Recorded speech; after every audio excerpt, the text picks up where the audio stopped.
आखिरकार वो बात सच हो गई जिसे बेरमो विधायक अनूप सिंह पिछले कई महीनों से दोहरा रहे थे।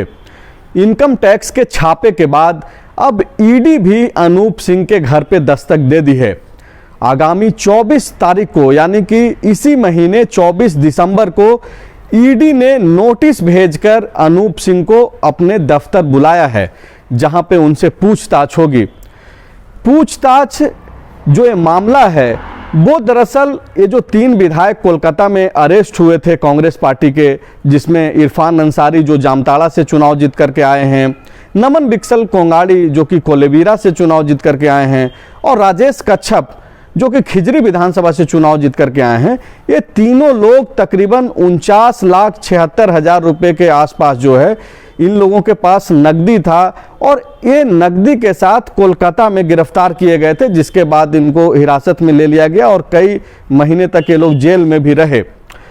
दरअसल इसके पीछे अनूप सिंह को बुलाने का जो मकसद है वो ये है कि अनूप सिंह ने 0 एफआईआर दर्ज कराई थी। जिस दिन ये तीनों विधायक कोलकाता में गिरफ्तार हुए थे उसके दूसरे दिन अनूप सिंह ने एक 0 एफआईआर अरगोड़ा थाने में दर्ज कराई थी। उस वक्त जो है कांग्रेस पार्टी के जो प्रदेश अध्यक्ष हैं राजेश ठाकुर, वो भी अरगोड़ा थाने में मौजूद थे और अनूप सिंह और राजेश ठाकुर ने जो आवेदन दिया था अरगोड़ा थाने में, अनूप सिंह उसमें कंप्लेनेंट थे और अनूप सिंह ने एक शिकायत दर्ज कराई थी कि इरफान अंसारी, राजेश कच्छप और नमन बिक्सल कोंगाड़ी ये तीनों हेमंत सोरेन की सरकार को अपदस्थ करने की साजिश रच रहे हैं। और उसी में अनूप सिंह को भी इरफान अंसारी ने ऑफर दिया था कि आप महागठबंधन को छोड़ करके जो है आप हमारे साथ आइए, और बाकायदा इसको लेकर के जो आसाम के मुख्यमंत्री हैं हिमंता बिस्वा शर्मा, उनका भी नाम जो है इस 0 एफआईआर में मेंशन किया गया था। और अनूप सिंह ने यह दावा किया था कि हिमंता बिस्वा शर्मा ने इरफान अंसारी, राजेश कच्छप के माध्यम से उन्हें ऑफर दिया है। और अब इस मामले में जो है चूंकि नवंबर महीने में ही अनूप सिंह के 0 एफआईआर को ईडी ने टेक ओवर कर लिया था और ये पूरा जो साजिश जो बताया गया था अनूप सिंह की तरफ से और उन तीनों विधायकों को इस साजिश में संलिप्त बताया गया था, इस पूरे मामले की जांच ईडी कर रही है।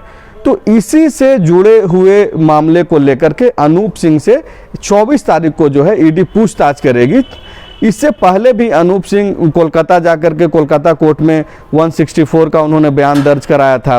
तो एक तरीके से ये अनूप सिंह से जो है ईडी 24 तारीख को इन्हीं सारे मामले से जुड़ा हुआ सवाल करेगी।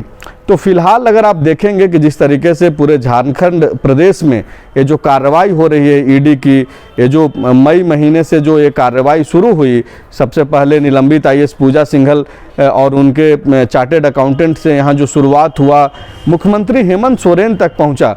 और अगर पॉलिटिकली अगर आप देखें जो कि संवैधानिक पोस्ट पे जो लोग बैठे हुए हैं, तो मुख्यमंत्री हेमंत सोरेन के बाद अनूप सिंह दूसरे शख्स हैं जिनसे ईडी जो है अपने दफ्तर में पूछताछ करेगी। तो ये बहुत ही बड़ी खबर है जो आप तक पहुंचाना जरूरी था। फिलहाल अनूप सिंह अभी चूंकि कोल का जो ट्रेड यूनियन है उससे भी वो जुड़े हुए हैं, तो वो फिलहाल एक कॉन्फ्रेंस में हैं। उनसे जो मेरी बातचीत हुई द फॉलोअप की, उसमें इस बात की उन्होंने पुष्टि भी की है कि उनको नोटिस मिल चुकी है और अब आगे का जो भी चीज़ें होगी वो तो जब 24 तारीख को ईडी दफ्तर में उनको बुलाया जाएगा और उनसे क्या कुछ सवाल किया जाता है, वो जाते हैं नहीं जाते हैं।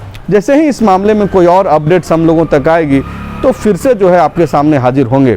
शुक्रिया। बायोम ने दिए हैं नीट 2022 के Jharkhand toppers. Class 8, 9, 10, 11th and 12th के स्टूडेंट्स के लिए आ गया है बायोम टैलेंट रिवॉर्ड एग्जामिनेशन, जहां उड़ान एडमिशन स्कॉलरशिप में पाएं up to 1.25 crore discount and up to 100% scholarship in classroom program along with cash prize and reward. बायोम हीनू एवं नगरा टोली रांची।